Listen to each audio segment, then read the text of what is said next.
Hello and welcome. You're watching an NDTV Profit special on today's CPI as well as IIP data releases. I'm joined by Subhadeep Rakshit, Senior Economist at Kotak Institutional Equities, and Rajani Sinha, Chief Economist at CareEdge Ratings. Thank you so very much to both of you for taking time out for us today. So, Subhadeep, I'll start with you. A quick overview of what your expectations from today's figure, and we're likely to be seeing a slightly higher than expected figure. We'd seen a print of about 4.75% in the last month for May. This time around, it's expected to be a slightly higher figure on account of vegetable prices. Is that broadly in consonance with your view? Absolutely. In fact, when we were looking at the numbers, when the May numbers were released, taking into account the June numbers for the first couple of weeks, the print was actually going to be for June around 4.3, 4.4%. And I think that is the number to look at, that inflation was supposed to come down slightly from the 4.7% in May.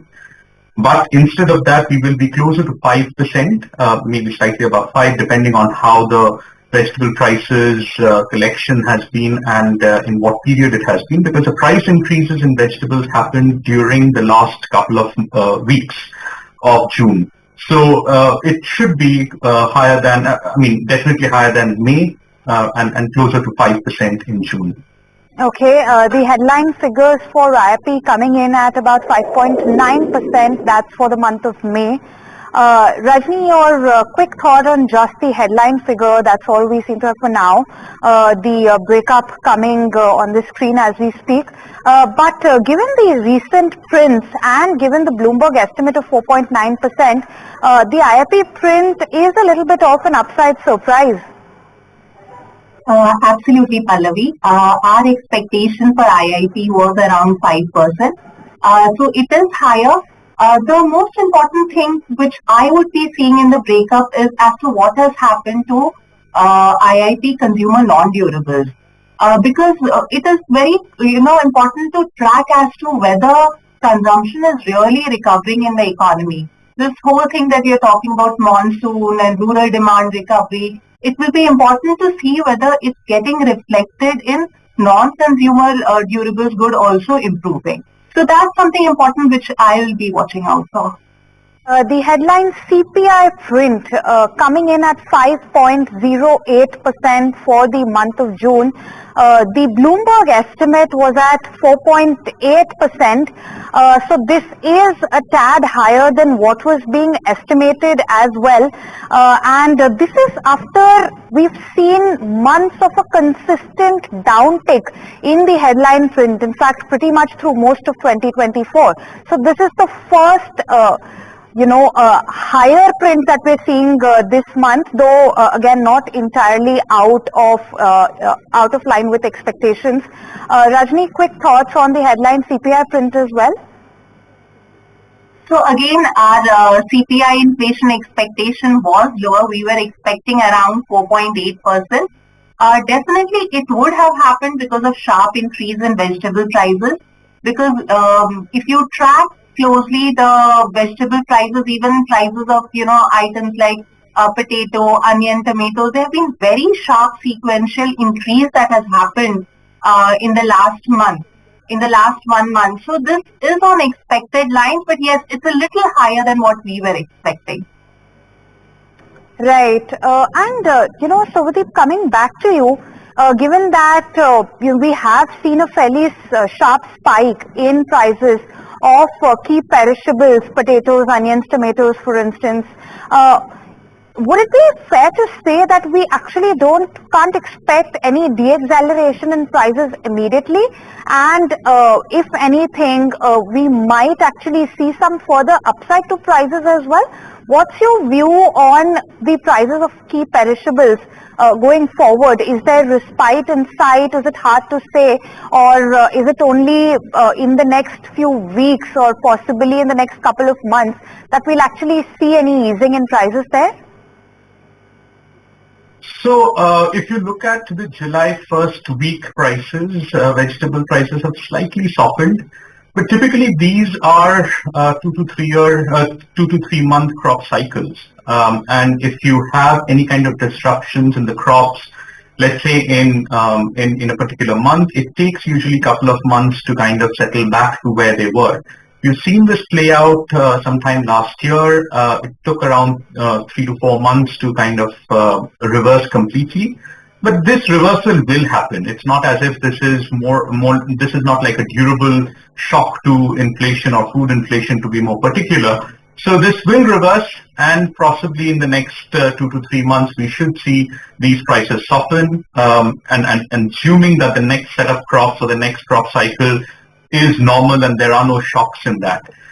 So in that sense, you should expect somewhere around September onwards, you should have the reversal in the crop prices.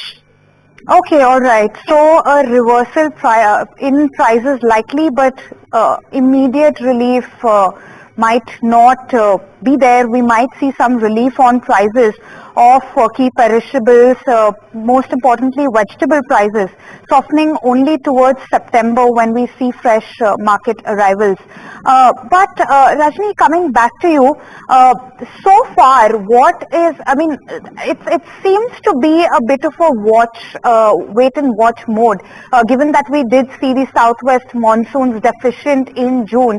In July we have seen up nationally as well as regionally on the southwest monsoon front. But what is it that we're going to be watching out for over the next few months? How important is it for rainfall to continue to recover? How much of the inflation trajectory appears to hinge on it? So far, what are the sowing and harvesting trends indicating?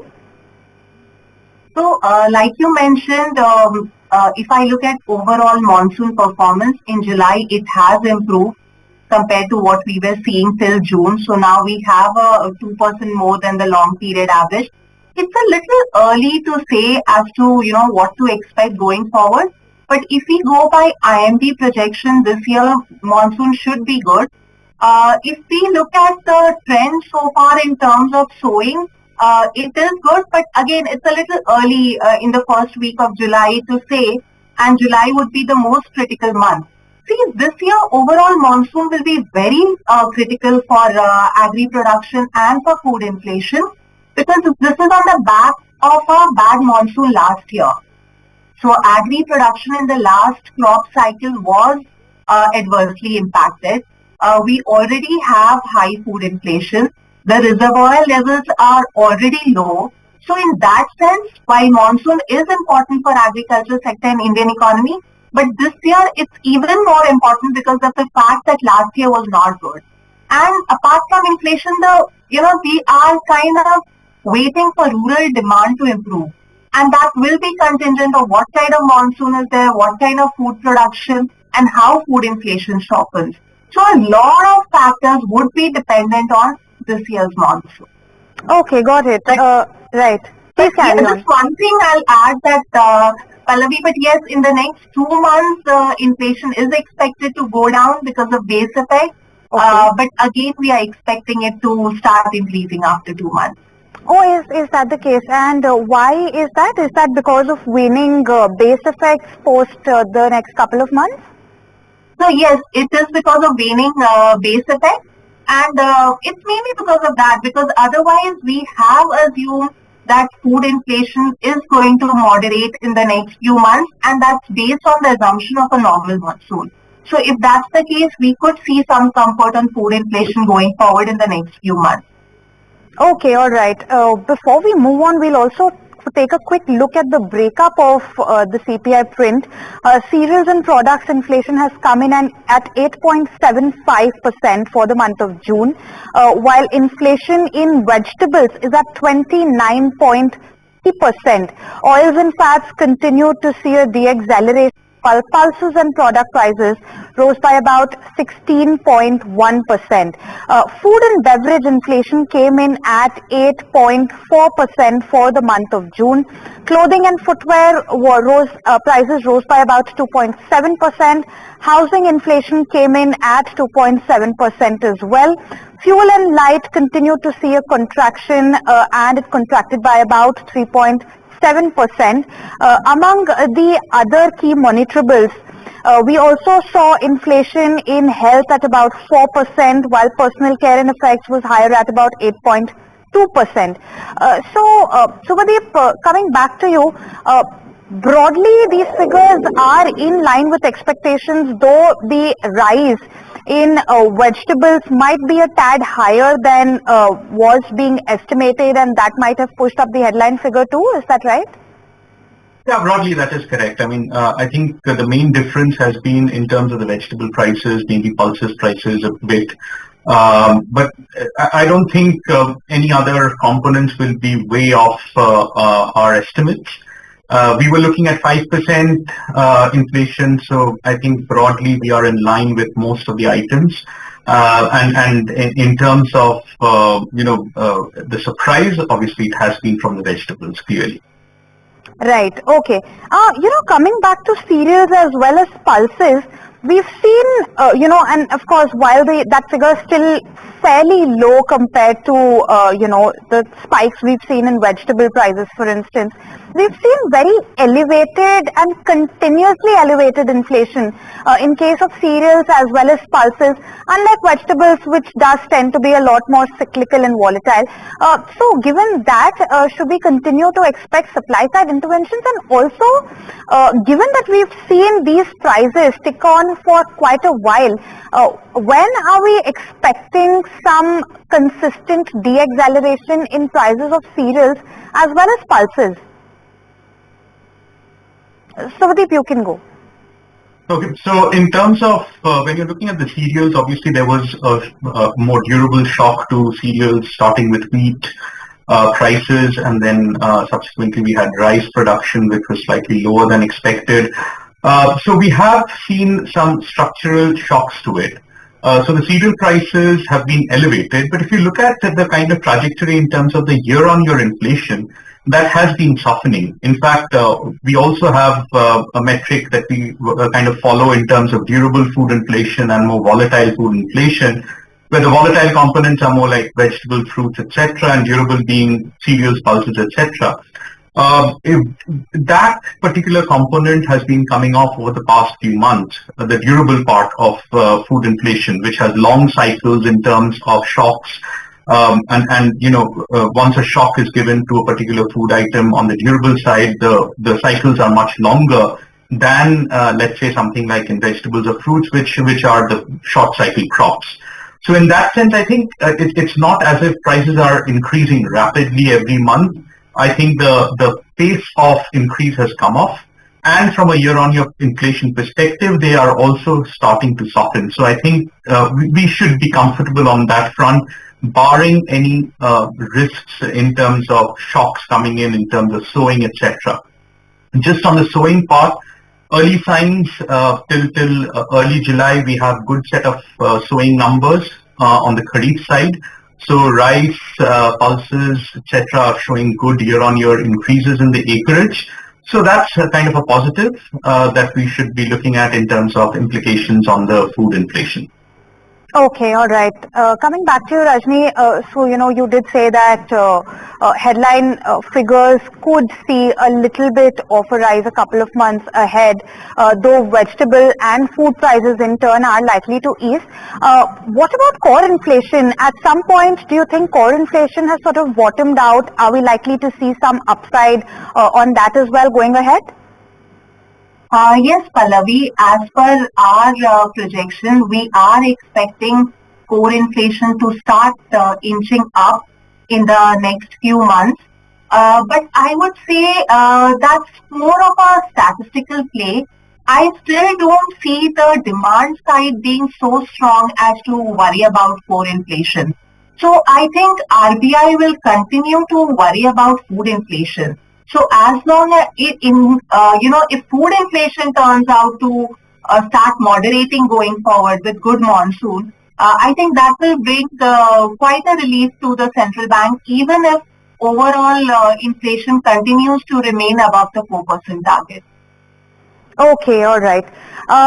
Suvati, before we can shift focus a little bit, one last question about the central bank, and given the commentary that's come in from the MPC and especially the RBI members, given Governor Das's insistence on reining in inflation before the central bank and the MPC consider a rate cut, can we say that a rate cut has been pushed forward to possibly December or maybe even early next year? How are you viewing it?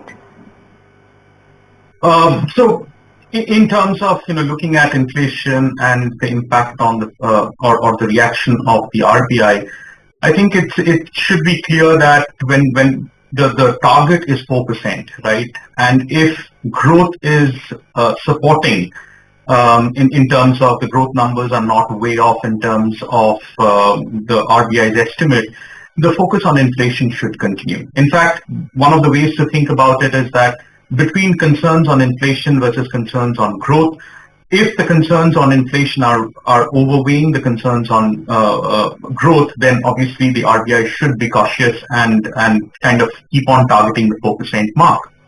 So to that extent, till the time there is visibility of a 4% mark being achieved durably, there is little reason why the RBI should immediately move or sound dovish.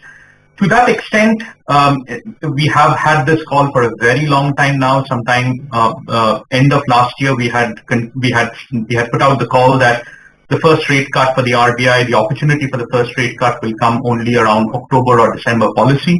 We continue to stick with that call that the RBI will act possibly or possibly have the first instance of a rate cut arises only in the December policy. So we are not changing that. And I think the kind of risks that we are seeing in terms of the food inflation, it's clear that the RBI will remain concerned regarding the 4% inflation target. And of course, we have to put it in context that the growth continues to be as steady as it has been. So that's where we are. Okay, Rajani, I'd like to quickly request for your view as well on when you are anticipating the first rate cut. October seems to not be on the cards, possibly looking at the current growth inflation trajectory. But do you think there are greater chances of the first rate cut in the current cycle taking place in December? So, Pallavi, we are also expecting a rate cut most probably in December. But our view is a little different. I don't think by December, RBI will be able to achieve 4% inflation target on a durable basis. So that still looks very difficult to me. But I feel that if food inflation moderates, RBI may still cut the policy interest rate, even if the overall CPI inflation remains above 4%. Okay, all right. Let's just focus to the IIP figures. So it's, while the IIP print does appear to be fairly strong at 5.9% for the month of May, manufacturing actually continues to lag in comparison. Mining has grown by about 6.6%, while manufacturing has grown by 4.6%, and we're seeing electricity having grown by 13.7% for the month. So, Subhadeep, what are your views on manufacturing also in context of the upcoming budget, and given where we're seeing manufacturing at, do you think that thematically the government might announce more measures by way of more PLI schemes or in any other format for which are specifically targeted at manufacturing? So first of all, when we are looking at the IIP numbers, yes, they are strong. I mean, stronger than what was expected. So I think that's a good print to start with.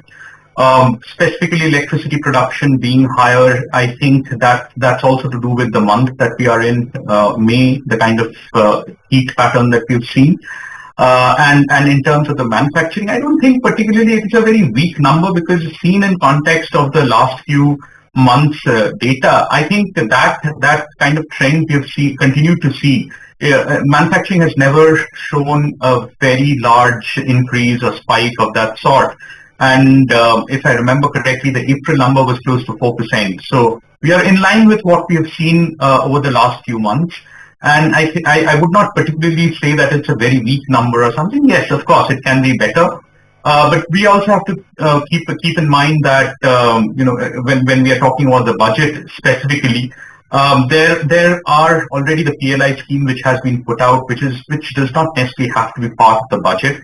The PLI scheme is ongoing. Various sectors are seeing biddings happening in terms of the companies. Some of the capex is already underway. So I don't think particularly that there has to be a manufacturing focused push through the PLI in the budget per se. Of course, tweaks and all can happen through the year. I think more importantly, if you are looking at manufacturing, I think it's more to do with the ease of doing business and the regulatory, the legal environment, compliance, etc., availability of labor, and availability of quality labor. Those are the things that are more important for the manufacturing sector than through the budget, where maybe some kind of financial help or fiscal allocation. I don't think that is needed per se from a budget perspective.